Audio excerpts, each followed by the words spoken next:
We are Osborn&Møller, Mary Osborn and Emma Møller, a curatorial duo formed on friendship and shared experiences. So we have known each other for 8 years now, since studying together in London, and then continuing to collaborate in one way or other since that time. But then in 2016, we reached a point of urgency as the EU referendum collided with Emma shortly after moving back to Copenhagen. And rather than feeling separated by this new distance, the shift prompted us to explore what it might mean to collaborate across borders and across countries, and at the same time react against the growing fear and isolation that had got us into this place.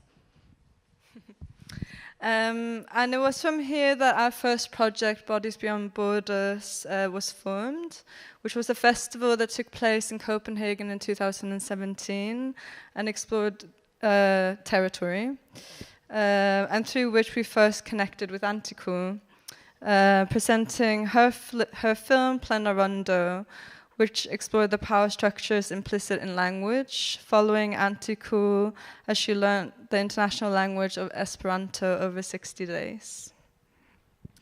So when the invitation came from Zav and Alessandra and Performing Borders, it was an instinctive opportunity to work with and reconnect with Anticool and premiere this new work on returning, because also the subject matter is close to our own family histories. And this takes us on to our questions for Anticool. By way of introducing yourself to the people here who might be less familiar with your practice, how would you describe your relationship with the notion of borders in your work, and how does this in turn relate to your own lived experience of borders? Over the last several years, my practice has shifted to film moving image. However, originally my background is in performance and visual art. And if you're familiar with performance art, live art, or action art, you might have a chance to come across with a piece, which themed of borders. It's quite a common theme, like explored by the performance artists in the 21st century. And I'm no exception. And my interest is in social systems and people who are affected by or influenced by our globalized society. And to explore social systems in globalized society, understanding the borders is very important. Speaking of the reason why I'm particularly interested in social systems and the border, it's probably better to tell you, my personal experience. I grew up in a small coastal town in Japan. It's located right in front of the Pacific Ocean. That's the place I can say it's in countryside. And no much cultural diversity at all. So during the 80s, when I was an elementary school pupil, I couldn't meet any classmates whose parents are non-Japanese. So pretty much that experience, I was like, immersed by the local community. Yes, like who were kind of similar to me. And also, yes, they're like not much financial or economical hierarchies at that time. In Japan, like at that time, everybody living in the similar conditions. And so, because of that, I didn't have a chance to see or find a way to differences from others, or even notice my own self-identity. I thought, everyone's kind of similar. However, when I was a high school student, I started taking English conversation class with a lady who is a housewife of a military soldier on a US Navy base. which was located 8 miles away from my parents' house. And every week, my teacher met me outside of the gate and took me to the office. And with my picture ID and her ID, like we had to get through the process to obtain like a temporary entry permit. Then after I got the permit, then we went to enter to the base, the gate. Then when I left, when I finished the classes over, I had to return the permit. So like I did that systematic ritual. That's what you can call every week. So that was like the first time I kind of noticed the borders there. Then it's a huge chunk of land in my hometown. Yes, within it you can find hospitals, bars, and shopping malls, cinemas, and even a university.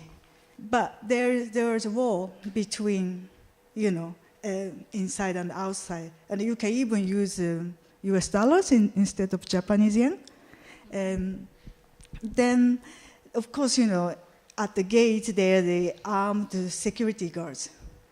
Yes, and so that means my awareness is there is a gap. There is definitely the borders between the wall and inside and outside. And inside the wall, it's not Japan, nor my hometown.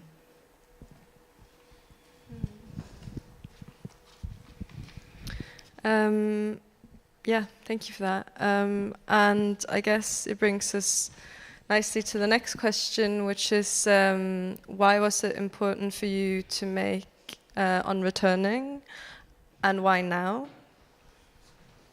The immigration rule changed in 2012, and then I married to my English partner just after the change. And then one of the key changes the Home Office made, you probably noticed this through the film, but they set the financial requirement. And then it's compared to or considerate the national minimum wage. It's higher than that, and the people who earn less than that actually has to kind of compensate. They have to have quite huge savings, so that makes difficult for a lot of people. We married in Japan.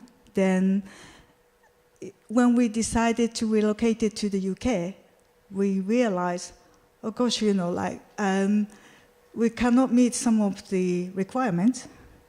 So we had to live apart in Japan and the UK over 1 year. So I used to be one of the interviewees appearing in film. So that was the reason, yes. And but luckily, we resolved it.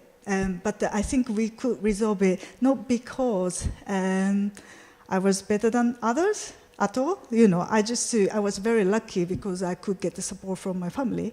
Without that, I think we could live apart way longer than 1 year. Then one day, the idea, popped up in my head. I would like to actually interview the people, who are in the similar situation or at the current, in the middle of the horrible situations, and then document it. And also, that was just before the Brexit referendum, 2016. And so then I thought, maybe it would be the,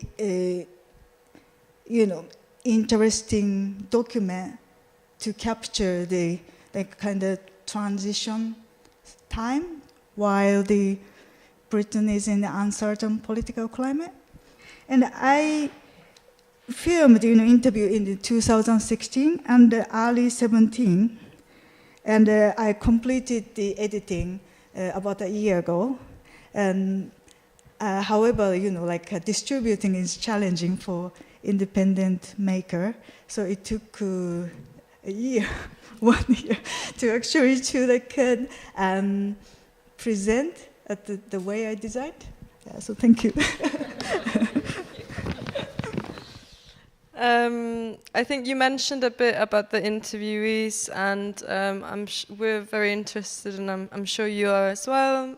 If you could tell us about the process behind On Returning, in particular, how did you find and meet the people that you interviewed? Were they the only people you interviewed during the process? And why did you choose their particular stories? Initially, I was following a director of one organization, which provided support for family, like in this film. Then I was following him, and then documenting his duties. For example, he was attending to the conference with labor unions and the meetings and the day-to-day activities for 2 weeks. Sadly, in the end, I couldn't get permission to actually use in the recorded footage. Yes, and of course, this kind of content, it contains a very sensitive subject matter, or like confidential information and things, and so I can totally understand. It's actually documenting this kind of thing. It's not straightforward. Then I've been living in Liverpool, so it's actually costs money for me to do this, in London. And then actually it was very disappointing. Because you spend your 2 weeks and things, and I have to wait quite a long time for getting permission as well. Actually to arrange the things and things. But I had to understand that, I'm not in a condition to control the things, because I'm actually trying to capture actual fact, documentary of actual fact. Yeah, so I have to accept whatever happens. And also, this opportunity somehow gave me a learning opportunity, because I didn't know the whole picture. But through that process, I could actually find the way, how I actually should do it. But anyway, thanks to that connects of the director, actually I could also meet the organization called Brexit. Brexit actually provided more direct supports to the families who are facing the struggles. Then Steve Green from the Brexit, actually, he really helped me, and he actually posted my open call on the social media, or like a forum, which will be viewed by the people who wants to obtain the spouse or partner visa, but still they're struggling and things. And then the 3 couples are the only people I interviewed. As you can imagine, it's very difficult. Yes, but I also, actually had a dialogue with other people, maybe 4 more couples, but sadly we couldn't reach the point to arrange the interview. Yes, but surprisingly, I think the 3 couples, they're amazing, they are, and also they are from different parts of Britain, Southampton, Bridgend in South Wales, and Rugby in the Midlands. I think their stories, yes, each story is different, then they're so open, and yes, and honest and brave to share their stories to us. I think in the end, the right people somehow came to my project, so I think it's credible. So after watching the film, we prompted us to look into the income-focused immigration laws that are spoken about in the film, and we came across Theresa May's 2012 speech as Home Secretary, which was called A Clear Promise. And in the speech she says, I'm not going to do an impression.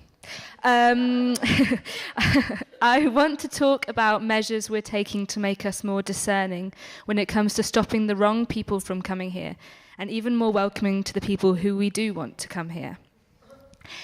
Following on from this, could you talk about the human portraits that are demonstrated in this work, particularly in regards to class and gender? Nearly 50% of British people didn't meet this financial requirement, and but at the current statistic, it's declined to about 40%. And according to the Theresa May, the pattern of those 40% who cannot meet the financial threshold, so that means the £18,600, they are wrong people, welcome wrong people. And I do not agree that, because people judged by how much they earn, and also or like their productivity, or like how much they're supposed to earn. I wasn't raised in that kind of ideas, and I believe, it's everyone has the right equally, no matter what their current situation is, unless they commit a crime or break a law. That's what I believe. The words of Theresa May reminds me of extreme capitalism. So, she does no concern for the human condition and exploiting, people under mass production. And one of the traps, we have to think is that figure threshold is also depending on where you live. Maybe Londoners or the people who live in the commercial or business district might have advantage. However, even people living in the big cities, still there would be difficult. There are people who have difficulty to meet that money. And for those, who has to pay the compensation, this amount is about £16,000 and up to £62,500. So that's a lot of money. If someone doesn't have secure job and they cannot actually prepare 6 pay slips, actually 62,500 savings has to be sitting in your bank account over 6 months. I think that's difficult figure to actually meet for many people, I believe. And in this film, the lady with the baby, yes, and she mentioned, oh, how about the mother, the woman with a mother? It's very difficult. She said it's not fair, that kind of regulation. And I think I totally agree with her. And Mark, with his wife, he said he works 50, 60 hours per week, but still he cannot meet the amount he earns is less than the requirement. And on top of that, they actually support his mother, who requires 24-hour care. And I think, working class people, they're working hard and contribute to this society, but those people cannot meet the requirement. And what kind of society is that? I kind of question. The Lola, another lady living in Southampton, she said it was easy for her to find a job. But previously she mentioned she studied at university in Cambridge, and she got a job. She used to work as a wild animal rehabilitation center. That's a very highly competitive job, and she got one as 1 out of 150. She's very talented and lady, but the difficulty she has to face was like she had to move, somewhere she didn't know, and then that's another process, like those people has to meet, because not every region actually provide the amount of money you need. That means like to meet this requirement. So that's another challenge.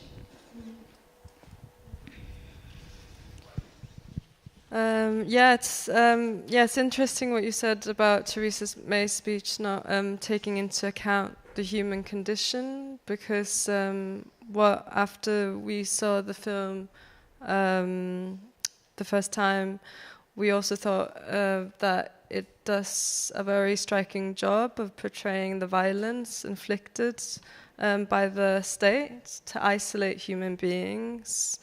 And it also demonstrates that every day the emotional effects of the state policies on mental health, states of exhaustion, and the most hopeful thing we have, which is love, family, and relationships. And then again, just to take an excerpt from Theresa May's speech, which we thought was quite relevant, and I'm not going to do an impression either, so it's no point.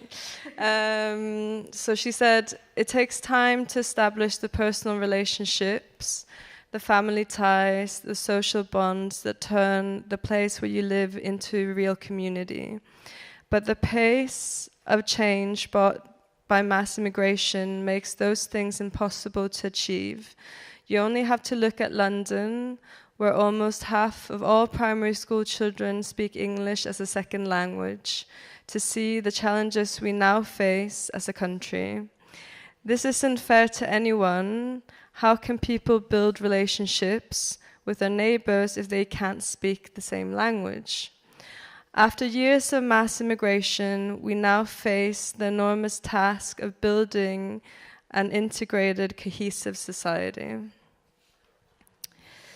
So something which particularly moved us in the work is the way you illustrate the complex nature of contemporary relationships, focusing on moments of vulnerability and tenderness between people, such as hands touching, breastfeeding, crying, phone calls at the end of the day, and how strongly these contrast with the cold bureaucratic processes. Could you tell us more about how this evolved and how this focus on human relations might be present in your work more widely? To be honest, I didn't have any intentions when I interviewed. I was very nervous, and I had to operate the camera and the sound equipment by myself, and I had a long list of questions. So I didn't think much. I think yes. As you can see, a lot of footage is shaky, and people's interviewees' heads are out of frame. So, yes. Responding to the May's speech, if the UK didn't have its history of British Empire, I would be more convinced by what she said. Yes, there are many countries that they are ex-British colonies, and one of the main facts that's why there are so many pupils who speak English as a second language. I think that's related to this fact. The impact of the history actually, continues for over a long period of time, even now. However, maybe quite a few British people might have forgotten about the fact or what their ancestors done. during that period. With the influence of recession, many people probably facing difficulties in finding jobs, and so the immigration is the things to be blamed. Yes, and over the last couple of years, especially we see more hate incidents and segregation. Feels like our time is moving backward. In your previous film, Plena Rondo, which we recommend highly that you'll try and see at some point, it's a very beautiful film, you are very much the subject of the film, and during the film we witness you take these 60 days to learn Esperanto, which is this global constructed language. But was it a conscious choice not to include yourself in this work, even though the subject matter is also very personal? The whole visa process took over 6 years for me, including the time when we are apart until I was granted a settlement visa called ILR, Indefinite Leave to Remain. In fact, I obtained that visa just 2 weeks ago. Yay, congratulations! Yes. I think that past 6 years actually left a huge impact on me somehow. Then since then, the things I like or dislike has changed, and also that my creative stance as well. And I'm more now, interested in exploring other people's stories, which have some similarity with mine, and I have less and less interest in myself. But I think it's a positive thing, though. Cool. Well, thank you for responding to our questions. If someone has a question for Antiku, then this is the time. And yeah, just put your hand up and we'll try and do this very nicely. Have you stayed in touch with the interviewees? If you have, I'd love to know where they're at with it, whether they've managed to reunite with their spouses or, yeah. Actually, the last time I contacted them was like about a year ago. But it's really difficult because yes, from my side, I cannot actually ask if they granted. I mean, I don't know. Maybe that's me. Maybe that's my culture thing. So unless they want to say to me, yeah, I think it's not so. I don't know, to be honest. But Antiku did reach out to them also, invited them to this event. Yeah, yeah. But yes, but I think because everyone living far away, as also they have to work long hours. I think Yeah.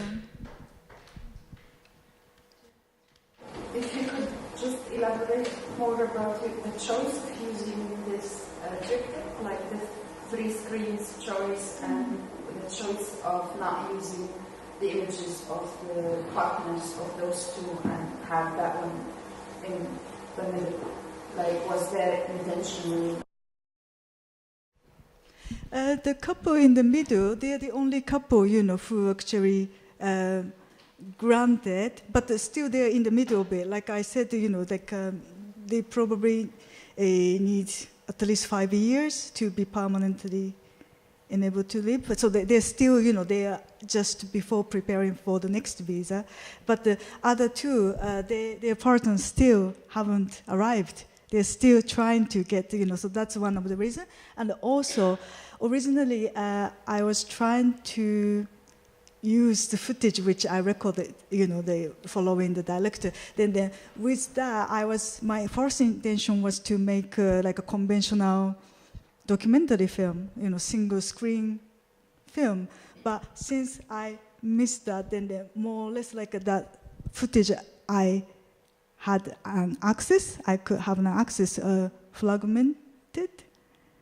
So I thought that's the way, or like I had two choices, maybe like do more research, spend more time, and make a single screen film, or make it right now with the footage I've already got. So I decided to do the latter, yeah. We've seen purely here in this documentary, like mainly British people stuck in this situation. I just want to elaborate, because me myself, I've gone through a similar procedure. I've been here for 14 years and I finished my doctorate actually on hybridity and dislocation, and I've done throughout the entire procedure, I was dealing myself with my paperwork because I extended my doctorate for 7 years instead of 4 in order to stay. So emotionally and personally, I'm really aware of all the stress behind it. But my question is, have you ever thought about recording as well refugees and people who are really lower on that hierarchy as well, and the struggle they have in that? And because I personally believe that the more determined you are as a person, the more it's more likely for you to succeed. Because I know it for myself. I had to dig through the system in order to find the gaps where I could just slip inside. So most of the time I managed to just dive through holes, and I did it, and I'm about to get my neutralization now. But it is tiring, and I believe that if there isn't any social structure that works against that in return, that might just stay and just divide people more and more. Actually, this on returning has chapter 2. Hasn't shown, but maybe in the future you could. Yes, but those actually the interviewees, the participants, they are the victims of human trafficking, modern day slavery, and so it's that's actually through this research actually I reached to those people, and so that's the chapter 2. Yes. But for this one, was it really a choice about UK citizens? Sorry. It's interesting. Was that this... I think, yes, reasons why was on this financial requirement, and a lot of responsibility on British partner's shoulder. Because, for example, our case, I was working, but Home Office didn't consider my earning in Japan. It has to be, it has to be earned in Britain by British, spouse or partner. So that's the one thing. And also, another reason probably, since I'm outsider, I'm immigrant, I thought maybe it would be somehow nicer to actually focusing on the other person, not someone from outside. I thought, it's yeah. Because it's so ironical, because there are on the other side people who actually use money to get married to rich people and get the papers done. So it's just a matter of you just have the money in the account and that's it. You have everything sorted. There's so much about this film. I'm also now just from here. And there's so much about this film I didn't even, I moved here right before 2012, and we did it because these laws were coming into effect. I moved here on a visa that doesn't exist anymore, called an unmarried partnership visa, which I know it's kind of crazy to imagine that once upon a time you not even be married to the person that you were coming here to join. We just had to prove we were in a marriage-like relationship, which was again, tons of things, but Theresa May was Home Secretary, and it's crap, they're about to change the laws. If we'd waited longer, it would have been easier, because we've been living together longer. We moved here based on the fact that these laws, and I didn't even realize at the time, even then they were like, oh, how much money does your partner have? And they didn't care about how much money I had, and I didn't care. They're like, no, that's weird, that they care more about that. But yeah, this movie really hit home with me, just realized how lucky, I'm still super stressed.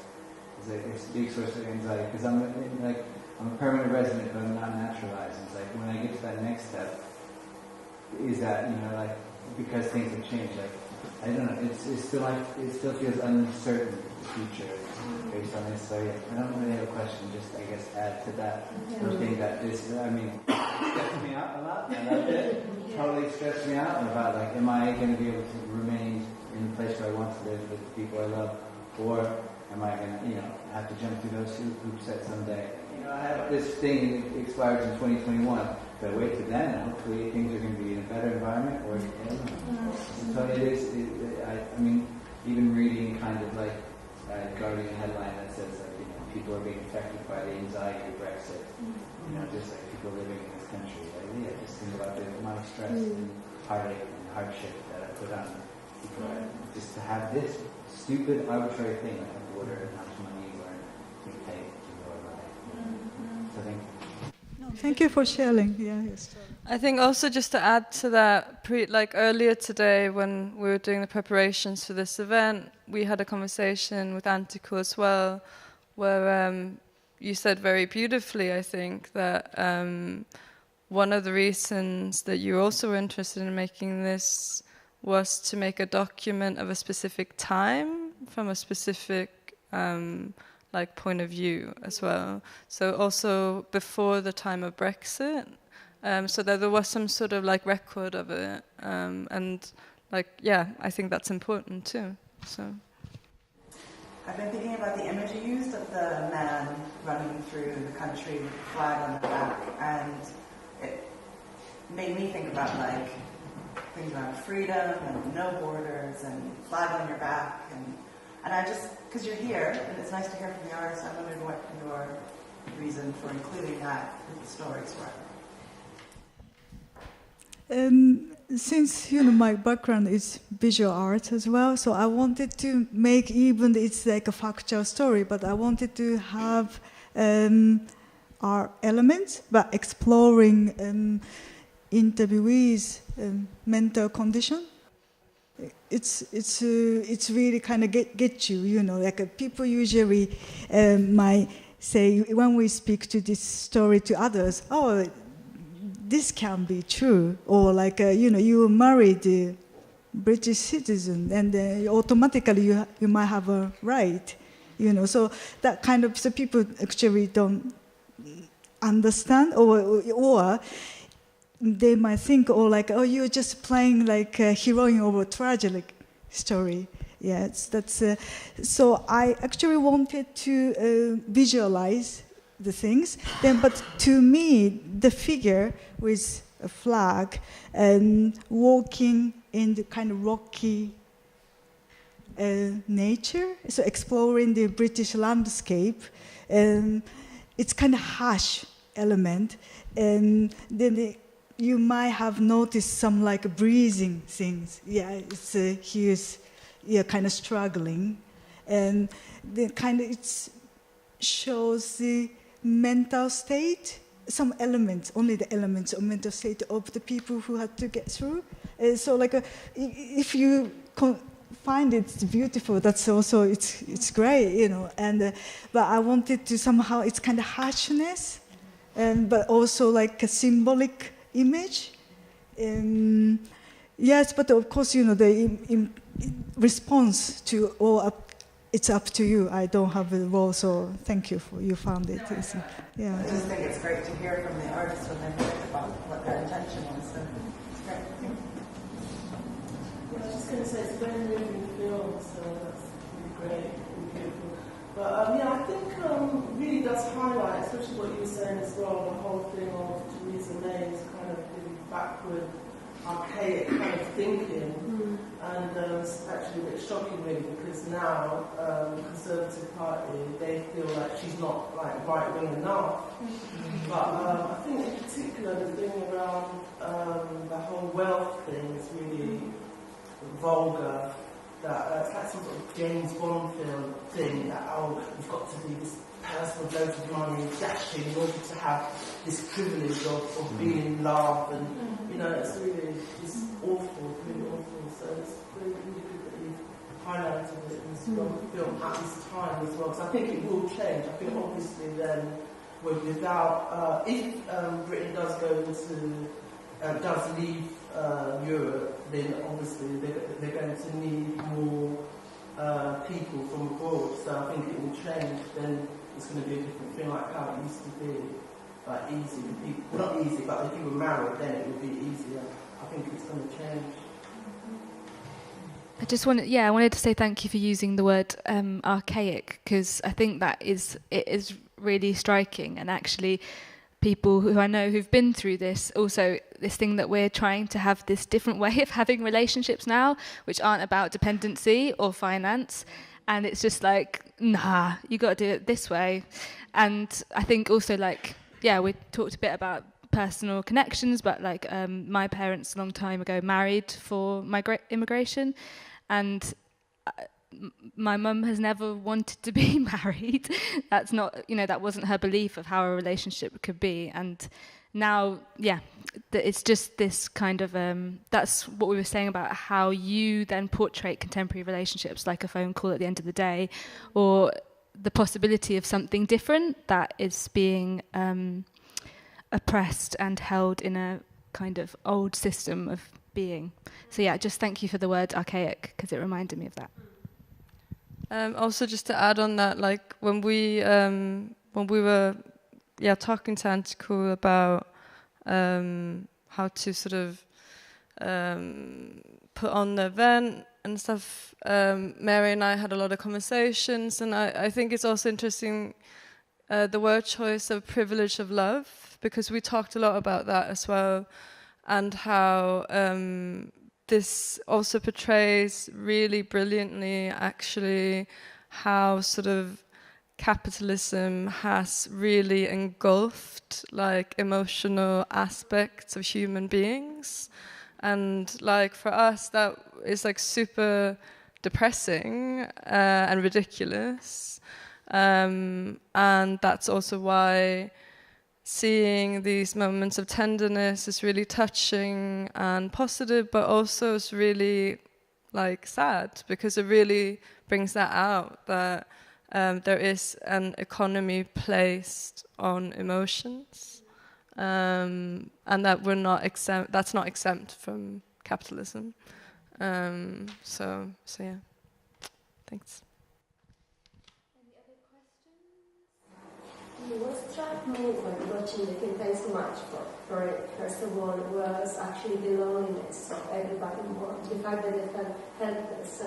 And this is something that through performing borders came across a lot through the interviews with artists that are going through this process, either here or abroad, and also different levels of non-artists, or refugee artists. They are foreign exclusive artists, they are from an EU, they have an EU passport, artists that don't have an EU passport.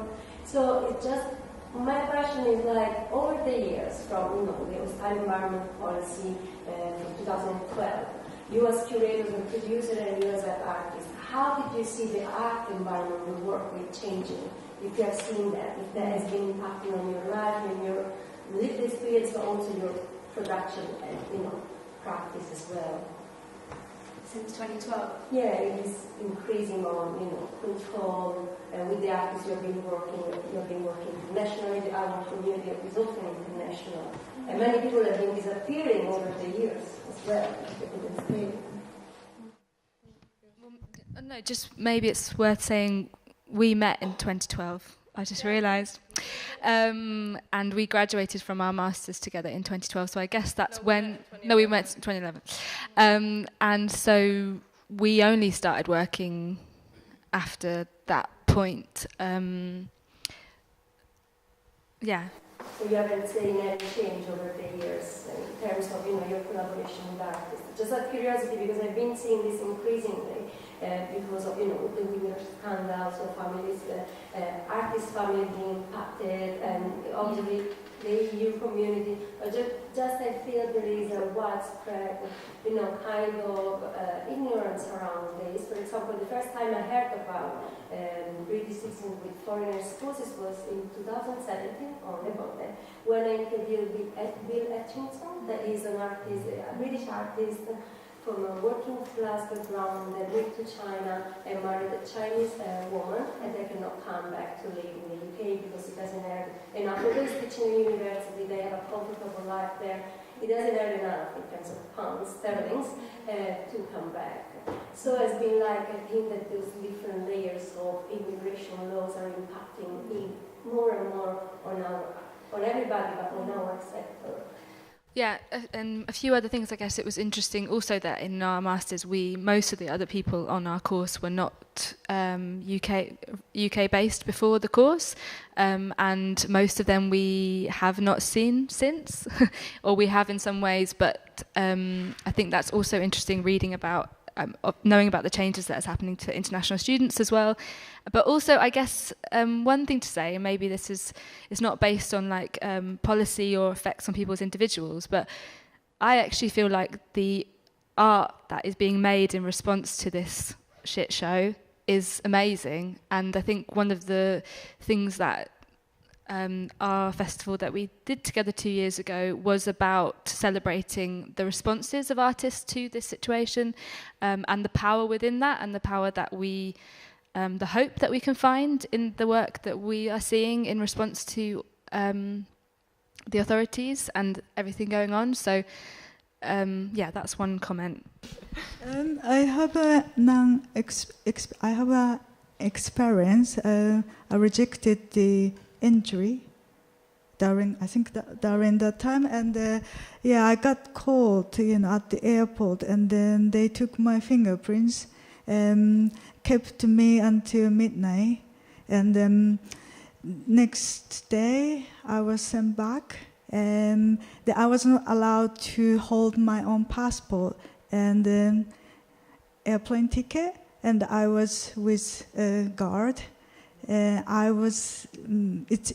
It was quite intimidating. That's around the time like artists, who are used to and able to enter, but it's get difficult, And then, yes, then I was kind of, I don't know, maybe it's resentment or anger, and also like I kind of. It's like a shameless, shame. I was like a shame, I didn't do anything wrong, but I treated like a criminal then. So it's I kind of, started crying at the airport. I was like that. Then, anyway, I saw okay, I still have about an hour or like 30 minutes until I get on my airplane. So I was trying to get a coffee. Then the two. Like old couple spoke to me. I saw, you were with guard. Are you VIP? So I was like, oh gosh, those people knew I was a criminal. So I thought it's funny, Yeah, but that experience, it's really frightened me, and also of course they got the record. So every time I applied my visa, I had to explain. I had the issue. My reference number is this, and this is this, because that's also I worried it might affect on my visa application. So that's really paranoids me. Yes. Yeah, I mean, just to add to that, I think because I live in Copenhagen now because I moved, and also it's just that laws, like this, extend far beyond the UK, and Denmark has some awful laws when it comes to immigration, and like a lot of my friends there and artist friends have experienced similar things, and my mother also experienced that. Of not being able to actually come into the country despite having contributed economically to the country by working or studying, and therefore having to move to neighboring countries as a loophole.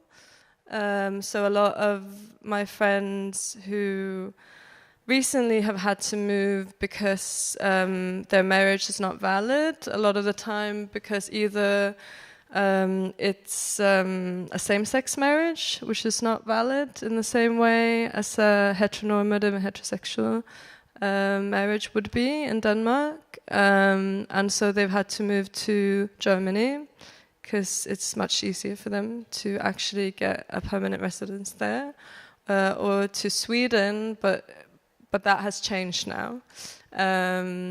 so it's sort of also calls into question and the idea of mobility in terms of artists, and we also rely on mobility a lot as artists and people working in culture, and when mobility gets restricted as well, it's just very, it's becoming like increasingly difficult to operate, I think. But artists seem to be quite creative in finding ways to navigate sort of structures and systems, and but that shouldn't be necessary.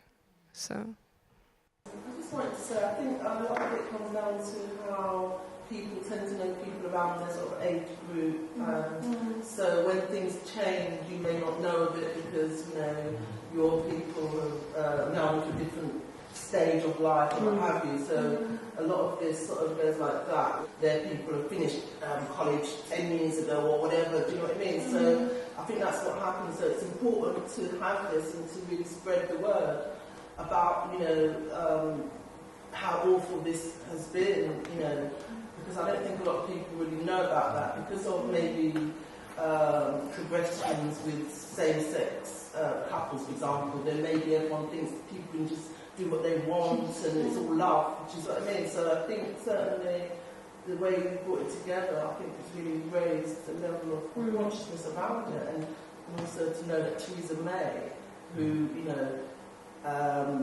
well, I always thought one thing she did do was to talk about the issue of black boys and how they were being targeted. So I certainly didn't know that she was that right-wing, insidiously right-wing is what you've really shown. So I think, just keep publicising it, and a lot of people can support, especially, Donald Trump is coming in June. So they need to get leaflets of this film on it so that people will see it, because a lot of people are interested in what's happening, because the people coming up now, especially in relation to that. I went down the other day with this whole, what do you call it, these global people, particularly with Extinction Rebellion. Yeah, that's right. They're really like on it, so it's going to be interesting to see how they kind of like maybe can link up with it, or just that awareness, just that vibe, I think. Well, I think if that's it, we just wanted to say thank you again so much, Auntie Cool, and thank you all for being here.